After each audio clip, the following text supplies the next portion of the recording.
Hi friends, మన Vijayawada bank options channel ఈరోజు మీకోసం మంచి ఓపెన్ ల్యాండ్ తీసుకొచ్చింది.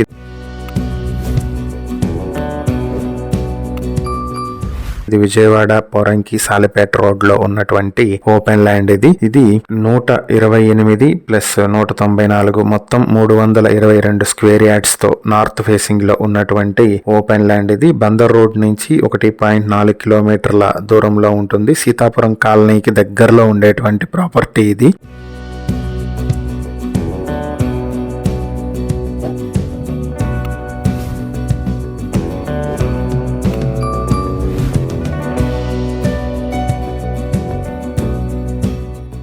ఈ ప్రాపర్టీ మీ సొంతం చేసుకోవాలనుకుంటే బ్యాంక్ ఆక్షన్ స్టార్టింగ్ ప్రైస్ 52,22,000 నుంచి స్టార్ట్ అవుతుంది. బ్యాంక్ ఆక్షన్ డేట్ జనవరి 20, 2026 జరుగుతుంది. ఈ ప్రాపర్టీకి సంబంధించి ఏవైనా డీటెయిల్స్ తెలుసుకోవాలనుకుంటే స్క్రీన్ పై కనిపిస్తున్న మా ఫోన్ నెంబర్లకు వెంటనే కాల్ చేయండి. ఇలాంటి మరిన్ని వీడియోల కోసం మా ఛానల్ ను సబ్స్క్రైబ్ చేసుకోండి. అలాగే మా ఇన్స్టాగ్రామ్, ఫేస్బుక్ పేజెస్ ను ఫాలో చేయండి. Thank you for watching.